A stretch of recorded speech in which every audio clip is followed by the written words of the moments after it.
Shabbat Shalom and Chag Sameach to everyone. I do have 3 extra copies of our text for today, which is the book of Ruth, Megillat Ruth. If anyone would like to have their own copy and not have to share with anyone else. All right, well, if you're too shy, you can always get up, walk across the room, and take them from the cart. Okay, so we are going to go ahead and begin our study. It is tradition to study the book of Ruth on Shavuot. Anyone have any ideas why we might pick the book of Ruth of all things to study on Shavuot? It's not talking about like Har Sinai, Mount Sinai or anything.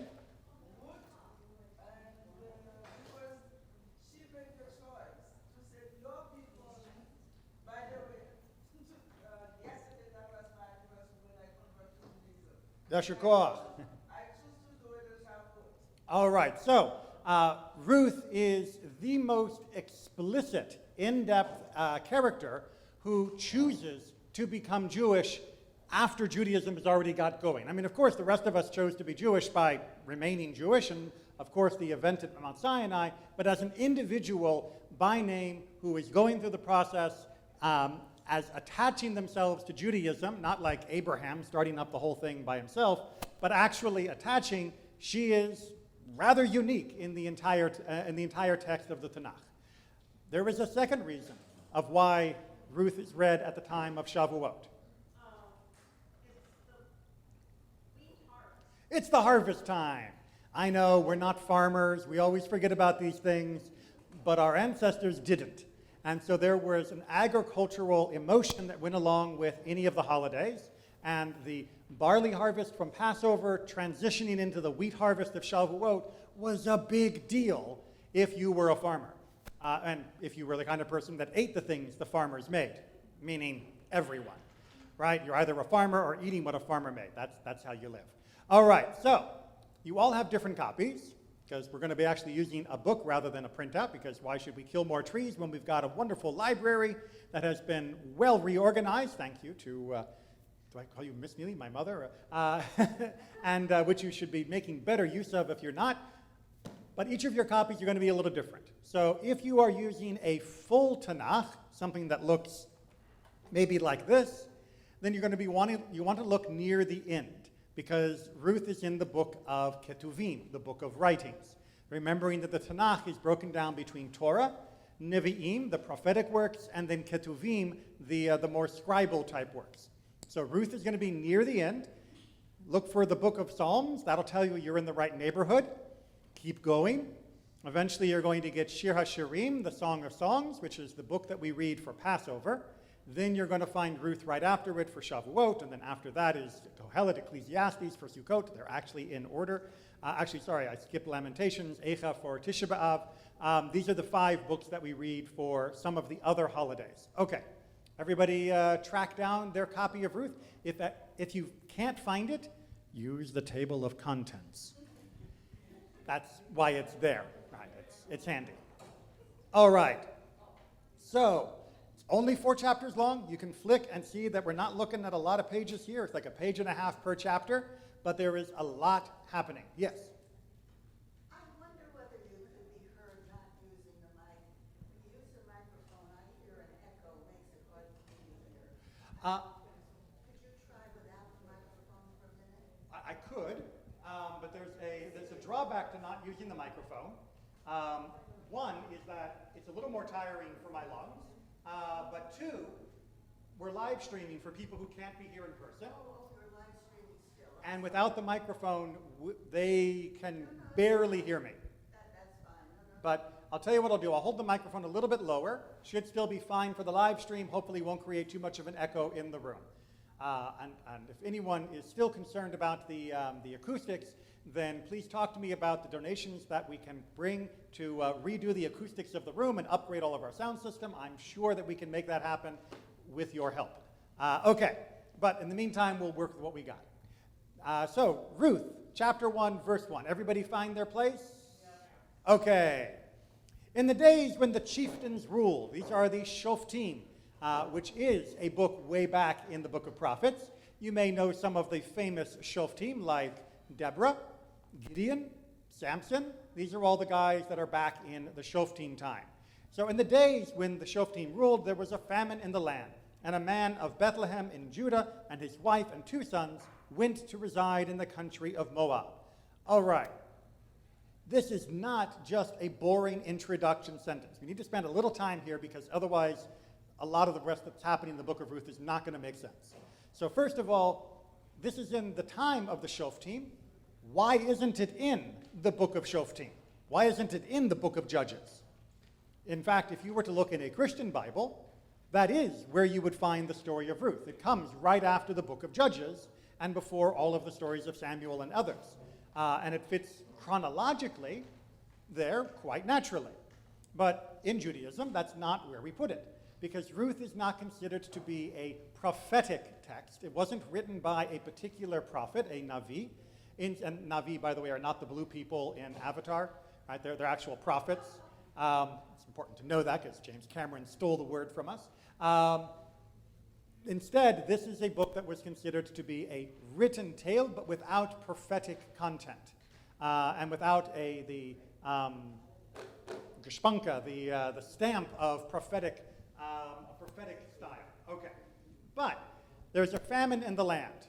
Great. Famine in the land should ring some memory bells. Who else do we know of that gets famines in the land? Abraham and Isaac and Jacob and pretty much everyone, right? What's that? Joseph predicted the famine, exactly right. He was in a place that was better able to weather the famine, thanks to his expert management skills. But famine in the land in Israel was like just the norm, because Israel is so dependent, especially before modern Israeli agricultural techniques, on the sporadic rainfall that comes at that part of the Mediterranean. And so if you got bad rain, you got famine. And this was a major problem, a major crisis. So there's a famine in the land. What do you do when there's a famine? Well, you try and...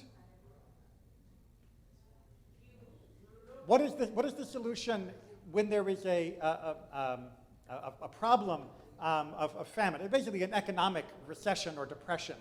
Now, we talked about this in many of the aspects of our Torah reading today.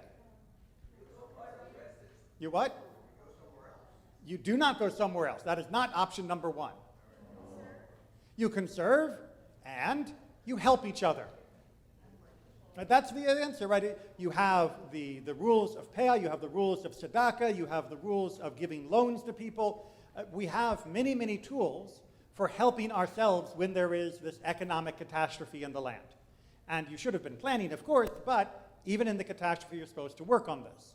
Now, that's not what this gentleman, we'll call him Elimelech, because we're going to find out that's his name, that's not what he does. He instead packs up the family and leaves.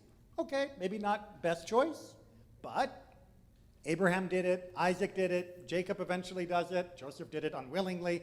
Okay, it can work. Where does he go? Moab. So, like I mentioned during the discussion, what's the big deal about Moab? It's just one of the other random names, isn't it? It's not a random name. It is descended from Lot and his daughters. I think most of our kids are out of the room because they got him drunk after Sodom and Gomorrah, and they thought there were no other men in the world, so they said, well, I guess it's dad or nothing, and they decided dad. Bad choice, and they should have waited a few more days to figure this out. But anyway, they create between his 2 daughters Ammon and Moab, 2 nations. Now, these were neighbors to the ancient world of Israel, and sometimes they were okay neighbors, but in particular, during the time of the Exodus, they did not treat us well.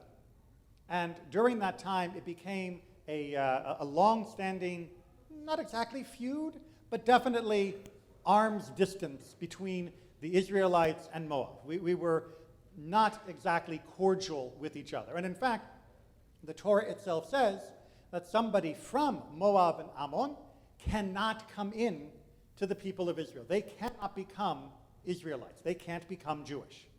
So that's going to figure rather prominently as we go forward.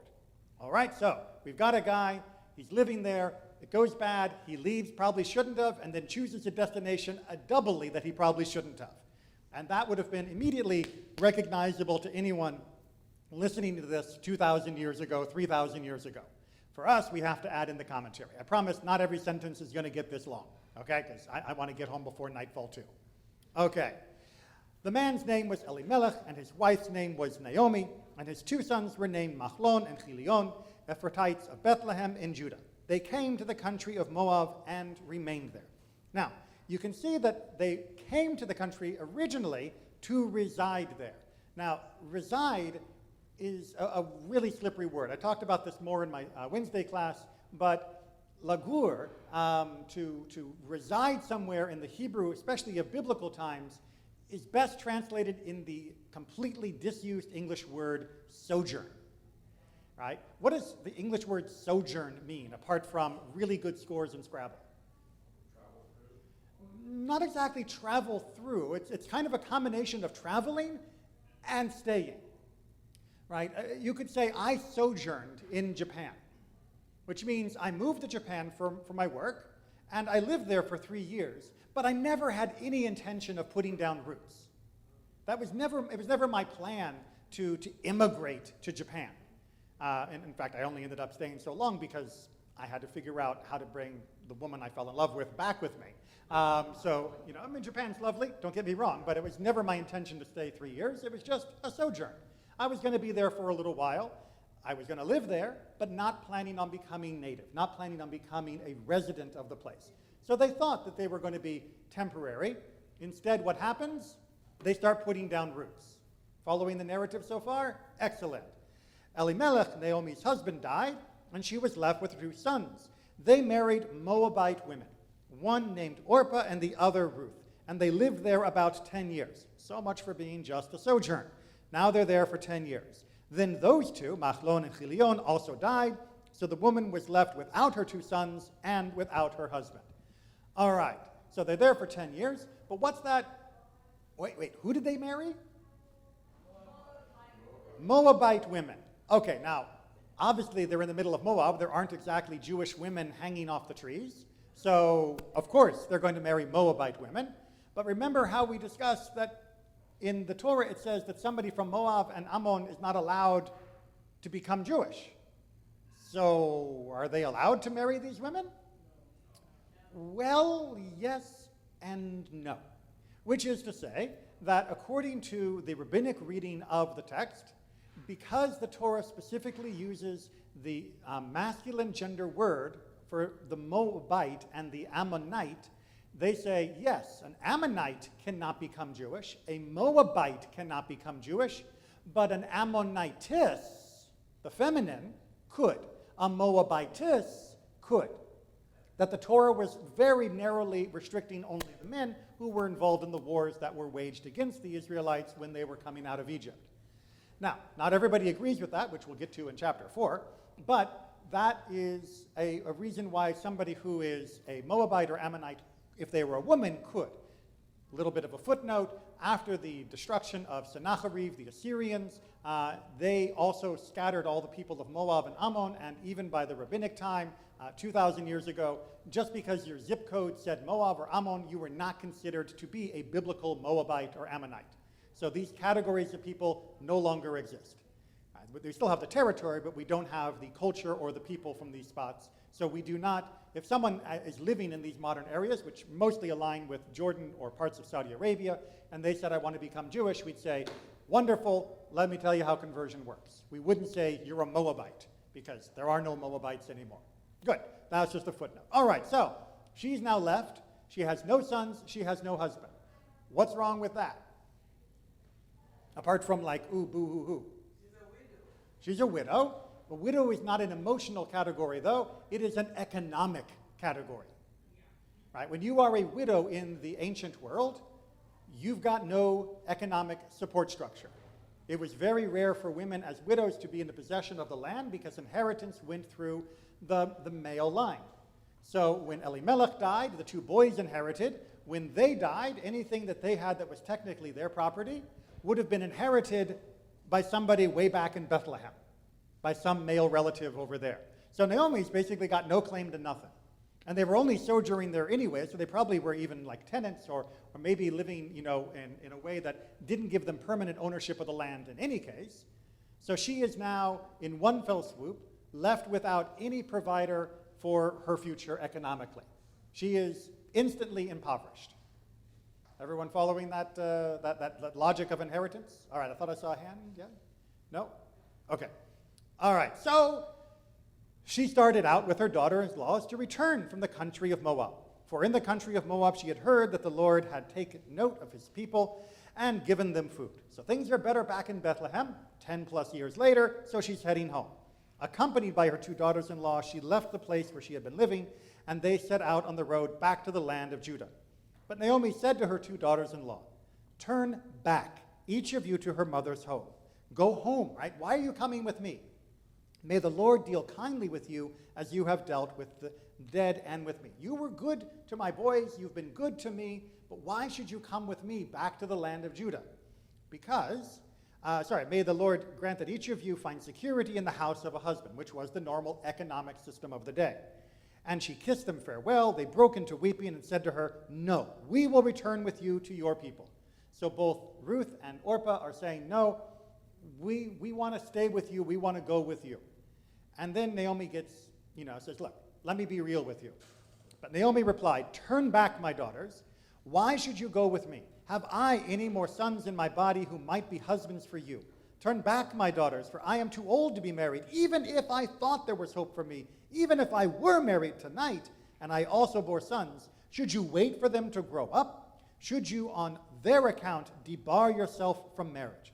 Oh no, my daughters, my lot is far more bitter than yours, for the hand of the Lord has struck out against me." So she is saying, look, there's no chance you're going to marry any of my kids, because I've got no kids right now.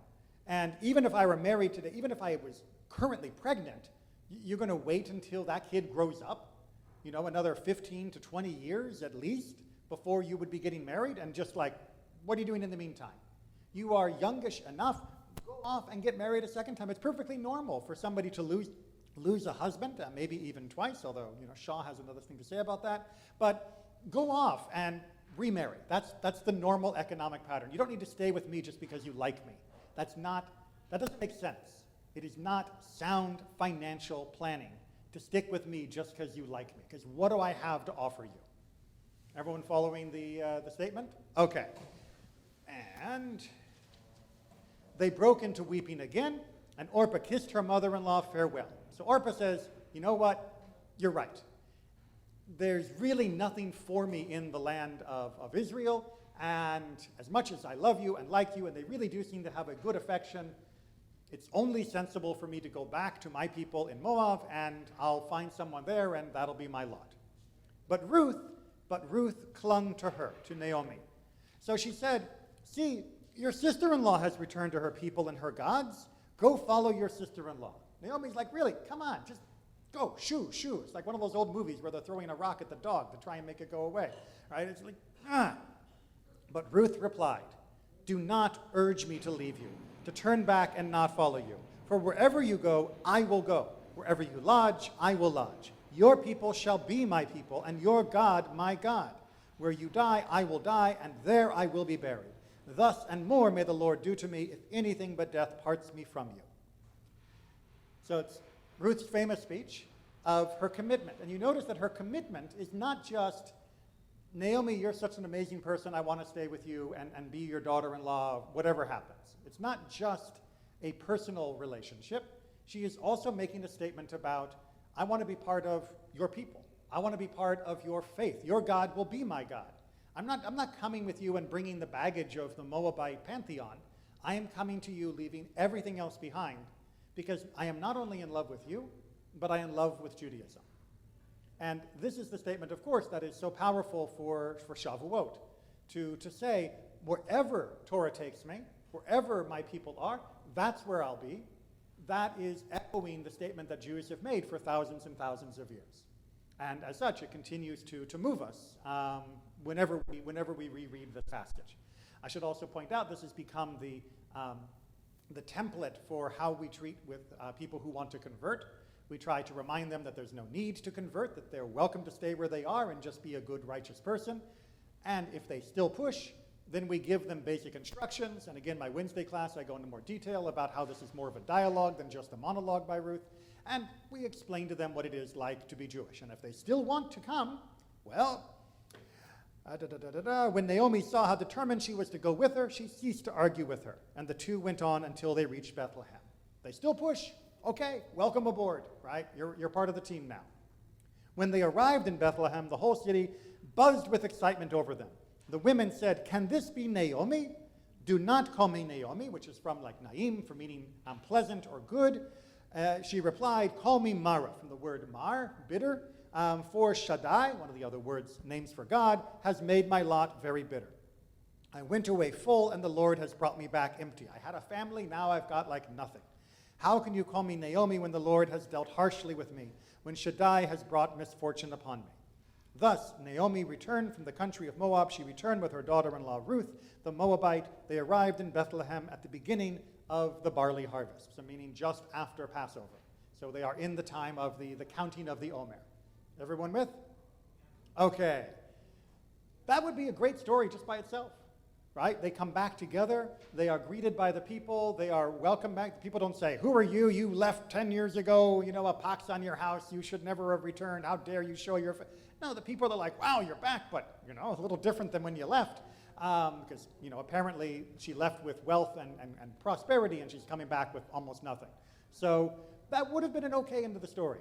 But that is not the end, because Ruth now has to make a much bigger impact on the community and Jewish history. Now, Naomi had a kinsman on her husband's side, a man of substance. He was wealthy, of the family of Elimelech, and his name was Boaz. Ruth, the Moabite, said to Naomi, notice it is Ruth who is speaking here, "I would like to go to the fields and glean among the ears of grain behind someone who may show me kindness." So Ruth is quoting Torah and saying, I understand, because, you know, I'm Jewish and I've studied this now, that it is a right of anybody that is poor to go into the fields behind the harvesters, and if it's not my field, it's someone else's, and if they drop some of the stalks of wheat or barley, I'm allowed to pick it up, because that belongs to the poor. Anything that is accidentally dropped becomes ours.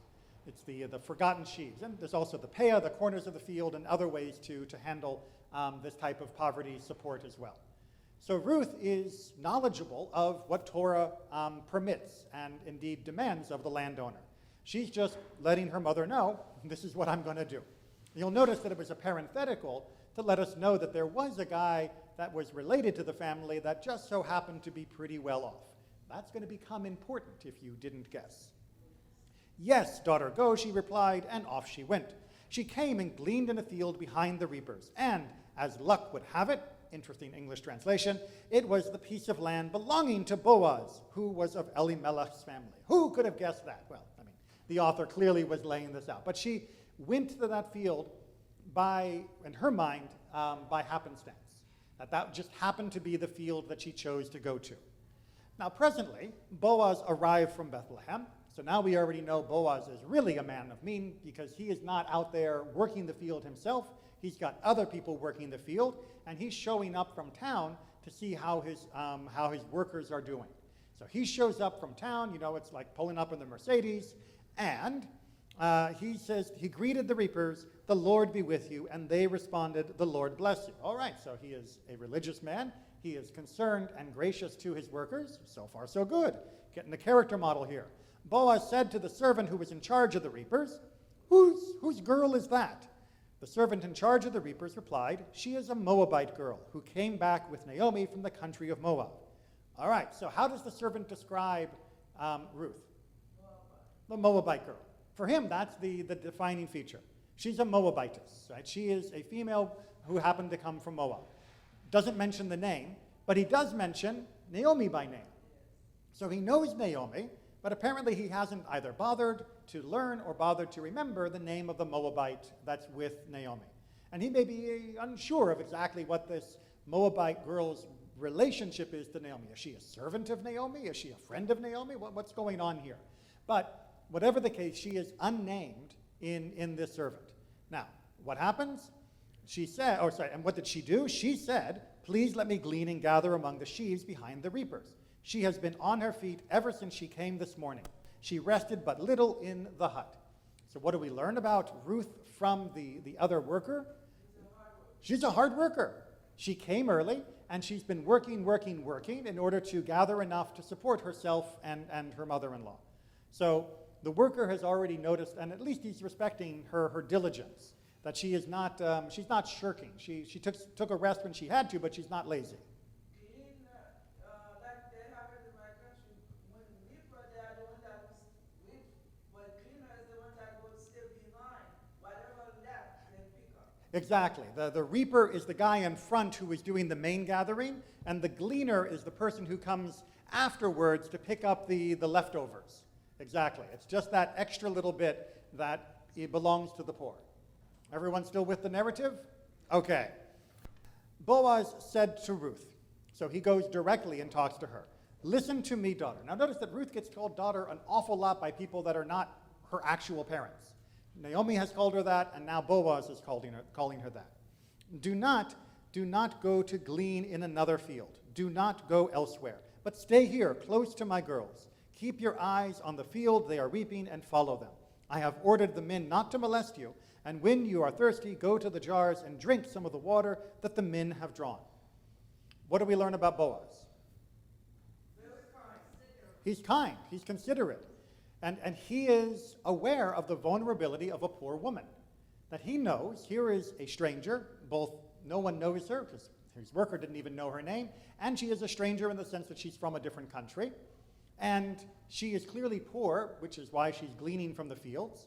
And Boaz recognizes that such a woman in that position could be molested by men, could be attacked, or could be pushed into other types of behaviors in order to help with her poverty. And he says, don't worry about that. You stay here. They will treat you okay. You will be safe when you are gleaning here from my fields. Follow after the girls, which means you're allowed to be very close to them. Don't have to wait at a distance. They're not going to shoo you off. They're not going to be angry at you for coming in. They're not going to reprimand you. And you are even allowed to drink from the water that is drawn from our wells. Now that is an extra level of kindness, because technically that is labor and work that was generated by his employees. That doesn't technically belong to everyone. That is something that a landowner would have the right to say, hey, look, my people are the ones pulling this out of the well. That water belongs for them and for their use, and random people aren't allowed to it. But Boaz is saying, no, come on, you're allowed to drink, do whatever you need. So, again, another gold star for Boaz. He treated his workers well, and he's treating her well, and he's very aware of the potential problems, and he is trying to make things work. Now, does that mean that there's a budding romance here? It doesn't feel like that yet. As we're going to see later on, Boaz is quite shocked by that, even that concept, where eventually, sorry, spoiler alert, going to see these two get married. But at this point, without the benefit of having read the book many times, we would be left saying, Boaz is just really, really nice. He doesn't seem to have an ulterior motive. He doesn't seem like he's trying to build a relationship. This is not, some rom-com. He's just trying to do right. She's following the Torah, and he's following the Torah. He is being gracious to the stranger among him, and he can see that she is being good and a hard worker. It's like just two really nice people helping each other out. Okay. She prostrated herself with her face to the ground, which was a standard way of saying super thank you to somebody who had higher status, and said to him, why are you so kind to single me out when I am a foreigner? Boaz said in reply, I have been told of all that you did for your mother-in-law after the death of your husband, how you left your father and mother and the land of your birth and came to a people you had not known before. May the Lord reward your deeds. May you have a full recompense from the Lord, the God of Israel, under whose wings you have sought refuge. If Ruth represents what somebody who converts should be like in the ideal of their passion and commitment, Boaz represents what somebody who was born Jewish should be like when they are greeting somebody who converted. To recognize the amazing action that somebody who came under the wings of the Shekhinah has done, and to receive them with blessing, with kindness, and every form of generosity. Okay, she answered, you are most kind, my lord, to comfort me and to speak gently to your maidservant, though I am not so much as one of your maidservants. I'm like on the hierarchy of the society, on the totem pole, I'm like at the bottom. right? Because I'm a foreigner, I have no family, I have no connection, there's nothing for me here. It means that I'm really like outside the social system, and yet you are still treating me kindly, which is exactly what you should do. But as we all know, it's not what a lot of people do. Many people will say, why should I help you? You know, you're nobody to my community, you're nobody to me, go away. Okay. At mealtime, Boaz said to her, come over here and partake of the meal and dip your morsel in the vinegar. So she sat down beside the reapers. He handed her roasted grain, and she ate her fill and had some left over. All right, so not only is he allowing her to reap at the highest level, not only is he giving her other benefits and perks, he is inviting her to eat together with them. She is not just the person at the edges, the periphery. He is bringing her into the community at this point. We're all following. Good. When she got up to begin to glean, Boaz gave orders to his workers, you are not only to let her glean among the sheaves without interference, but you must also pull some stalks out of the heaps and leave them for her to glean and not scold her. So now, not just she can pick up the stuff that's fallen, deliberately drop some things for her to gather. So he is helping her even more to make sure that her gleaning will be even more successful. She gleaned in the field until evening. Then she beat out what she had gleaned. That's how you shake out the wheat to break open the kernels and allow the seeds to come out, the part you actually want. It was about an ephah of barley, and carried it back with her to the town. When her mother-in-law saw what she had gleaned, and when she also took out and gave her what she had left over after eating her fill, her mother-in-law asked her, where did you glean today? Where did you work? Blessed be he who took such generous notice of you. So she told her mother-in-law, whom she had worked with, saying, the name of the man with whom I work today is Boaz. So she came back loaded with what she had been able to glean, and her mother can't believe it. Naomi said to her daughter-in-law, blessed be he of the Lord, who has not failed in his kindness to the living or to the dead. For, Naomi explained to her daughter-in-law, the man is related to us. He is one of our redeeming kinsmen. Redeeming kinsmen? What is a redeeming kinsman?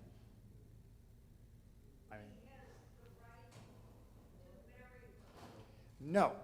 So that is the usual explanation, that this is a levirate bond. Levirate, or yibum as it is described in Hebrew, is the status where if a man dies childless, then his brother will marry the widow, and they will have a child, and that child will be considered as the child of the deceased husband. This is not that, although it is going to get very, very similar. Redeemer is like a savior. So just like God is a redeemer, so we release you to get you out of bondage or slavery, to take you out of. All right, so Redeemer is a savior to get you out of bondage, to get you out of slavery. If you are taken captive by pirates, your family is supposed to pay the ransom to get you released. That is a Redeemer. But apart from piracy, how else do people end up needing redemption biblically? How do you end up needing redemption? Apart from pirates or bandits or that kind of thing, how do you end up needing redemption? To save you from peril. What is the most common form of peril in biblical time for the average person? Poverty. Poverty. And what did you do when you were poor? Well, first, you'd sell your land. Now, that's not a great deal, right? Because you sell your land, what are you going to work next year to make any more money back? It might get you through the short term, but long term, you sold off your farm. Well, where are you going to grow food for next year? And then after you've sold your farm, and then you are still having hard times, you sell yourself into indentured servitude, which is what we were talking about during the Torah reading today. So those were where you would want to have a relative who was obligated to redeem not only you if you ended up as a slave, but was obligated to redeem your land. The close family you got? The close family, exactly. So let's imagine that my nephew had a farm somewhere, and he was going through hard time, and he needs to sell the farm in order to pay his bills. I should be the first one to buy the farm in order to allow him to stay on the farm, keep working it, and yes, because people were not made of cash, especially in the ancient world, he would eventually pay me back for what I paid to free him from the debts of his farm. But in the meantime, he would remain on the farm. So there was a sense of obligation to your family that if they were in hard times, you, as a family member, would be called upon to step in on their behalf.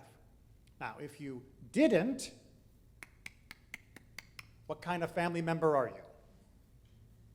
Could Naomi not keep Elimelech's land because she was a woman?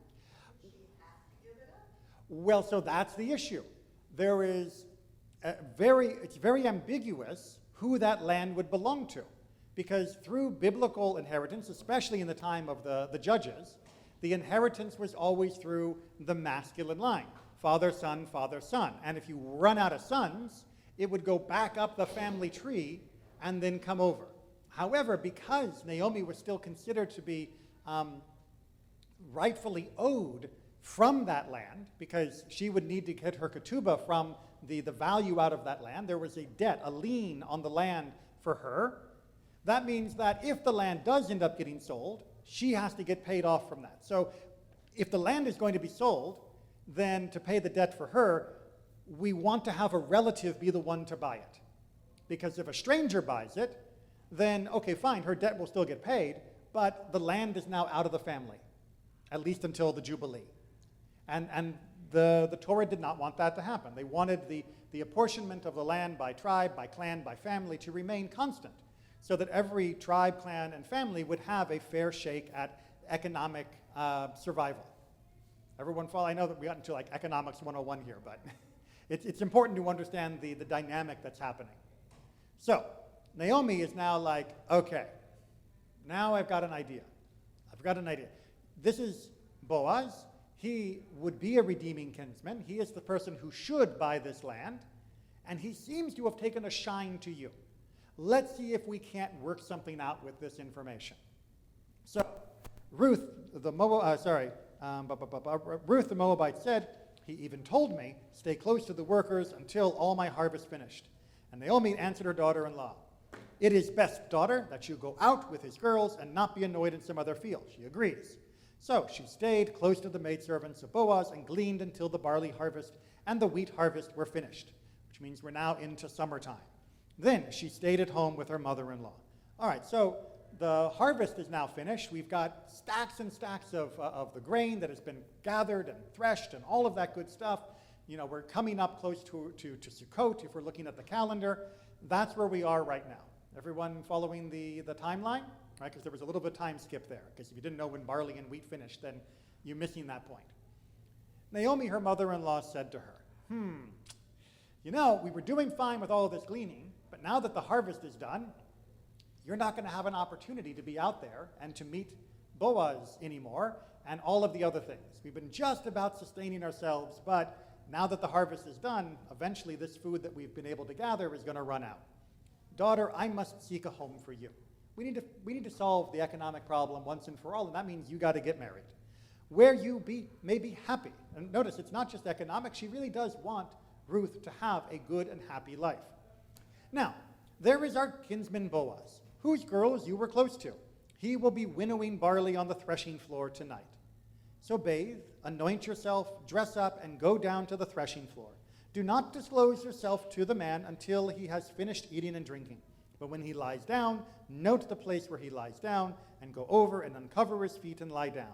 He will tell you what you are to do. She replied, I will do everything you tell me. What's the plan? What's the plan? You're all looking like you're blushing. Right, so, okay. One way to read this in a very modern lens, and even in an ancient one, is go seduce him. Right? Go out to the threshing floor, right? And he's going to be sleeping there because during this time, when your bags were full, you would, even as the landowner, you would stay out there with it to make sure no one was like sneaking in the middle of the night and stealing your sacks of grain. So he'll be there. He won't be sleeping in town. He'll be sleeping out there. So he is exposed. He's available. He's accessible. And he's drinking, he's might be drunk. And it's going to be a happy time because it's the end of the harvest. So people will be full, and they will have drunk, and everyone will be rejoicing. He'll be in a good mood. And then just keep your eyes open for where he sleeps in the group of all the people sleeping around, the barn. And then just go over, after having bathed and anointed and all of that, and you uncover his feet, which was considered an act of intimacy, because, it's very personal to do something like that. And, don't want random people touching my feet. And then he'll wake up, and he'll notice you, and he'll let you know what to do. Right? So we could be like raising eyebrows here if I were good at that. But let's see what Ruth actually does, and whether or not that was ever the real intention. She went down to the threshing floor and did as her mother-in-law had instructed her. Boaz ate and drank, and in a cheerful mood went to lie down beside the grain pile. Then she went over stealthily and uncovered his feet and lay down. In the middle of the night, the man gave a start, pulled back, and there was a woman lying at his feet. Like, she wasn't there when I went to sleep, I swear. Who are you, he asked. Remember, it's dark. And this is not like, dark in the 1930s movies where it just meant it was a blue filter. This was actually dark. Who are you? And she replied, I am your handmaid Ruth. Spread your robe over your handmaid, for you are a redeeming kinsman. Subversion of the text. What did Ruth just do? She told him what to do. What did Naomi tell Ruth to do? Wait, and he'll tell you what to do. Right? So whatever Naomi might have had planned, Ruth shows up, and it's like, I'm not like just going to let him, lead the dance. Yes, he's going to wake up, he's going to see me, and I'm going to say, spread your cloth. Okay, he might be thinking, well, she's very forward because you're a redeeming kinsman. I mean, spread your cloth in the sense that you have to protect me. You have to protect Naomi. You have duties and obligations. It's not exactly pillow talk. This is not a seduction. This is her reading him like a legal contract and reminding him of his obligations. Now, he would have kind of known of those obligations because, Naomi, he would have known the whole legal status of her land and all of that, but he's clearly now taken aback. And he exclaimed, be blessed of the Lord, a daughter. Your latest deed of loyalty is greater than the first, in that you have not turned to younger men, whether poor or rich. So he's like, look, I can read between the lines. You're not just asking me to redeem the land, you're also asking me to be with you in a relationship. And he agrees. So this is Ruth proposing in his mind, and he's accepting. Right? All those concepts of who's supposed to work in the field, the women are out there working just along with the men, who's supposed to propose, Ruth is proposing if that's what's important. Right? The staid concepts of masculinity in the modern world are ridiculous compared to the biblical flexibility. Okay, so you didn't go after a younger guy, you're going after someone older, because remember, he is the same generation as Elimelech. So he is like one generation above her. And yes, that would have been unusual. Again, for all the people who say, oh, it's normal for older men to marry much younger women. No, it ain't. Most women did not want to marry an older man. They wanted to marry someone their own age, and that was what usually happened in most of the biblical time. And Elimelech recognizes that, and he says, wow, you are willing to come to me because you recognize the bond of kinship, of family, and the extended obligations we have to one another. That is a huge thing. You just didn't go after looks. You're looking at the bigger picture of what it is to be part of a family and community. So, and now, daughter, I have no fear. I will do on your behalf whatever you ask. And all of the elders of the town know what a fine woman you are. She's got a very good reputation. But while it is true I am a redeeming kinsman, there is another redeemer closer than I. Dun, dun, dun. Right? There is someone else that technically in the line of who is willing to redeem the land, it has priority, has first right of refusal before Boaz. Because you would go down the order of closest kinsmen to next, to next, to next, to see if anyone was willing to take up the obligation. Good? Okay. Closer than I. Stay for the night. Then in the morning, if he will act as a redeemer, good, let him redeem. But if he does not want to act as a redeemer for you, I will do so myself. As the Lord lives, lie down until morning. So it is settled, it is agreed, we're going to get this taken care of tomorrow, and if he's willing to do it, fine. If not, now, she's probably worried, I'm not sure if I want to go with this other guy. I don't know him. What are you talking about? So she lay at his feet until dawn. She rose before one person could distinguish another, which is still the measure of the early morning in Jewish law for when you are allowed to do shacharit, of how well you can distinguish another person in the gloom of twilight. For he thought, let it not be known that the woman came to the threshing floor. So he is looking out for her reputation because he knows that, like all of you were thinking, other people might think that she was there up to no good or hanky-panky, and that's not what he wants people to think of her. So he said to her, hold out your shawl you are wearing. She held it while he measured out 6 measures of barley, and he put it on her back. When she got back to the town, she came to her mother-in-law, who asked, how is it with you, daughter? She told her all that the man had done for her. And she added, he gave me these 6 measures of barley, saying to me, do not go back to your mother-in-law empty-handed. And Naomi said, stay here, daughter, till you learn how the matter turns out. For the man will not rest, but will settle the matter today. So she can tell this is going to get done. Everyone with me so far? All right, let's make the push through. Oh, is that a question? Just adjusting hair? Okay. Chapter 4. I want to make sure that we get at least the main part done, just in case we go over the time. Meanwhile, Boaz had gone to the gate and sat down there. All right, that is the equivalent of he headed to City Hall. He went to the county seat. The gate, the sha'ar for a community, was where people would gather who were the elders and leaders of the community that would debate and discuss matters of community importance. It was also a way of making sure anything that was decided would be publicized and promulgated so everybody knew what had been decided. You didn't want to handle these things in secret. You wanted to make sure everybody knew. Everyone with me? Excellent. Okay. And now the Redeemer whom Boaz had mentioned passed by. So here comes the other man. He called, come over and sit down here, Ploni Almoni. All right, so the guy's name is Ploni Almoni. Here it gets rendered as so-and-so, which is just as good. Ploni Almoni is basically the equivalent of John Doe in biblical language and in rabbinic language. When I was learning how to do a ketubah or a get or anything like that, the name of the person was Ploni, right? Ploni ben Ploni. Ploni, the son of Ploni. Because it's just like saying, Mr. X, the son of Mr. X. It was the way of just filling in the blank. The Tanakh has literally not bothered to record the name of this guy. And we'll find out why in just a second. And he came over and sat down. Then Boaz took 10 elders of the town. Ploni's like, wait a minute. Well, why are we gathering the court together? And said, be seated here. And they sat down. So now it's official. He said to the Redeemer, Naomi, now returned from the country of Moab, must sell the piece of land which belonged to our kinsman Elimelech. I thought I should disclose the matter to you and say, acquire it in the presence of those seated here and in the presence of the elders of my people. If you are willing to redeem it, redeem. But if you will not redeem, tell me that I may know. For there is no one to redeem you, and I come after you.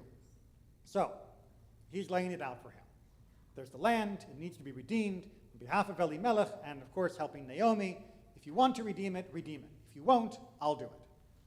I'm unclear whether redeeming is a right, a privilege, an opportunity, or an obligation that you do it if you have to. Yes. So you weren't always in a position to do it, so you'd have an obligation, but let's say you were also poor. You wouldn't be able to redeem. You wouldn't have the money to be able to pay off the debts that were leaned against the land, and that meant that it just skipped you and moved to the next guy. And if nobody could do it, then it moved to anyone else you wanted to pay for the land. So it was an obligation, but it was a cultural obligation, because it wasn't like mandatory. The elders couldn't force a person to redeem. The Torah would say you should, but if you don't, you weren't whipped until you did. You were just, well, this is somebody who's not actually helping the family. You'd get a little bit of a social stigma with it, but nobody could force you to redeem if you were unwilling to do so. Does that help? So it's one of those soft, you ought to, right? You ought to do it, but if you don't, well, you might lose a couple points in the social clout, but that's about it.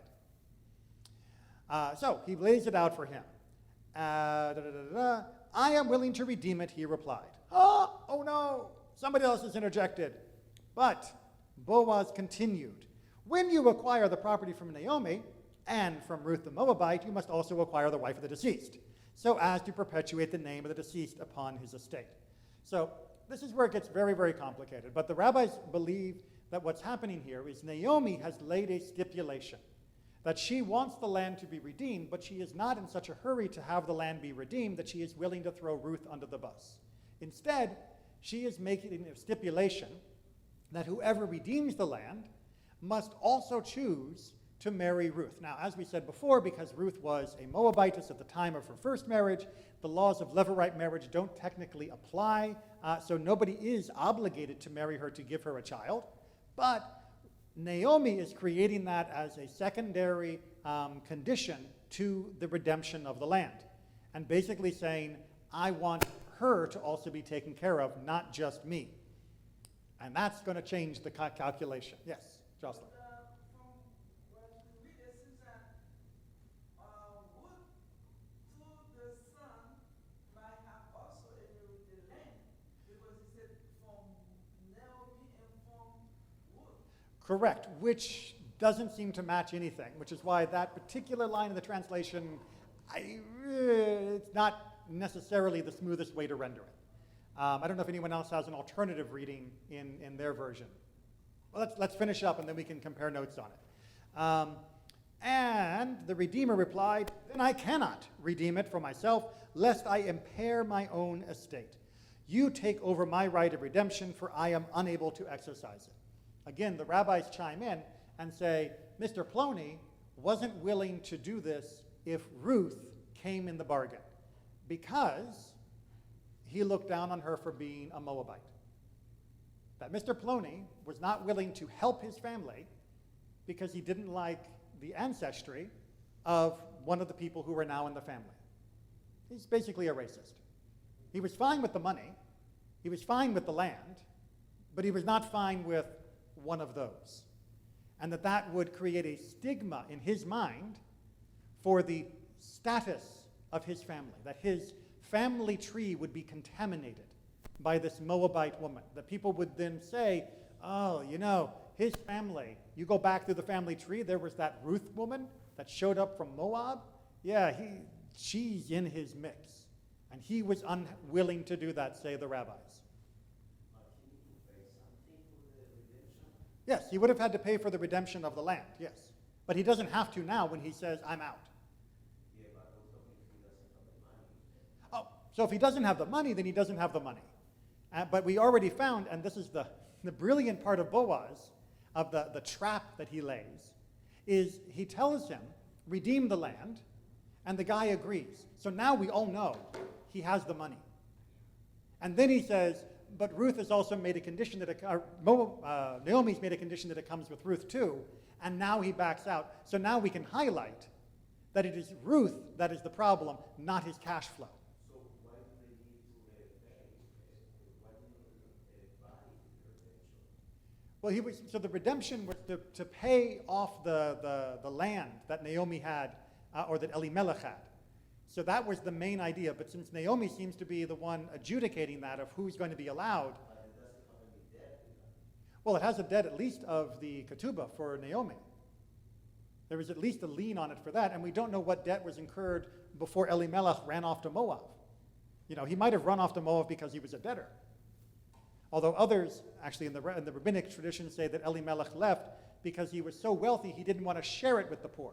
And so he went to Moab so to ride out the recession and not be taxed to help all the poor people for tzedakah. At this very moment, the land belongs to some unnamed person from whom they're going to redeem it? It seems to be, yes. There's somebody who seems to be floating, and they're not naming exactly who has that. This is an attempt to clarify who is going to take over the land with its debts and with all of the problems on it. And that seems to be this other guy, Mr. Plony. And then once it's revealed that Ruth goes in the bargain, he backs out. And that means Boaz is going to be the one to take over the issues regarding this land. And, of course, is willing to take over Ruth at the same time. Everyone follow? I know it's like, you know, watching somebody do accountancy law. But you can see all of this has real human impact. That it's not just about, you know, who's got the contract to the land. that there are real people that are going to be affected by this. And because he refuses to help, because he's worried about the status of his family name, his name is erased. He is recorded as Mr. Nobody, Mr. Plony. So this is the way the Tanakh, in its hints, tells you the Tanakh disapproves of this guy. Because this is somebody who was so worried about the status of his family that he was unwilling to allow Ruth to come into his circle, that he is no longer remembered in the Tanakh. We got names for everyone else. We got names for a whole bunch of dead people that had like no screen time. But him, who's like the major character at the end, who could change everything, he is literally erased and replaced with the word anonymous. That is how the Tanakh criticizes people. We just have to be attentive to it. Okay, got to finish in 4 minutes.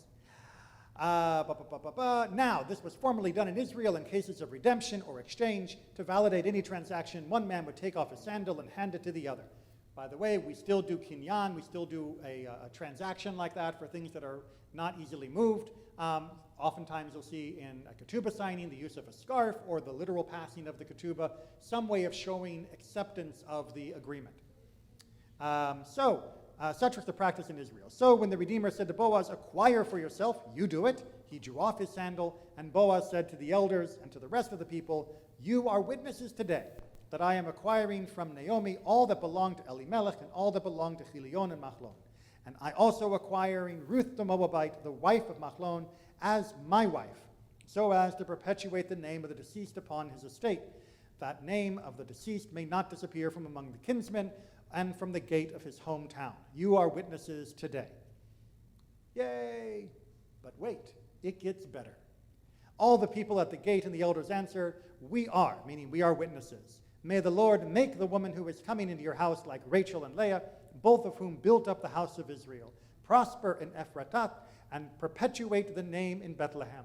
And may your house be like the house of Perez, who Tamar bore to Judah, through the offspring which the Lord will give you by this woman." Judah and Tamar is another case of a very important and strong woman trying to rectify a miscarriage of justice in a somewhat similar situation.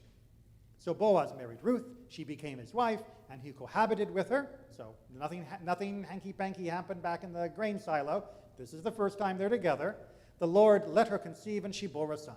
And the women said to Naomi, "Blessed be the Lord, who has not withheld a redeemer from you today. May his name be perpetuated in Israel. He will renew your life and sustain your old age. For he is born of your daughter-in-law, who loves you and is better to you than 7 sons." An amazing statement of what a mother-in-law, daughter-in-law relationship can be like, that they are so close together that this is, everyone's like, yeah, Machlon and Chilion, who were they? They're dead. She is your treasure. And this is, you can also see, is the community calling her constantly the Moabitess? No. Right? She's your daughter-in-law. You love her. She loves you. This is amazing. You're so lucky. Right? The community is not like Mr. Plony. They are absolutely accepting. Naomi took the child and held it to her bosom. She became its foster mother. And when the women's neighbor gave him a name, saying, "A son is born to Naomi," they named him Obed. And he was the father of Jesse, Yishai, who was the father of David, who became King David. So are we really worried about having a Moabite in the family and the stigma that might cause? Right? Mr. Plony, you missed the boat. Right? Ruth becomes the grandmother of King David. Or sorry, like a grandmother or great-grandmother? Sorry, great-grandmother of King David. Right? That's... And the triple great-grandmother of Mashiach, eventually. Right? So far from contaminating the family tree, she is one of the roots from which it draws its strength. And then we just want to clear up with the line of Perez. This is the line of Perez. Perez begot Hezron. Hezron begot Ram. Ram begot Aminadav. Aminadav begot Nachshon. Nachshon begot Solomon. Solomon begot Boaz. Boaz begot Obed. Obed begot Jesse. And Jesse begot David. So just in case you thought that Ruth was the only important relative to David, no, Boaz he's got Yiches too. He's got a good family tree going all the way back into one of the children of Judah, from the original Judah of Jacob children. All right, that is the story of Ruth.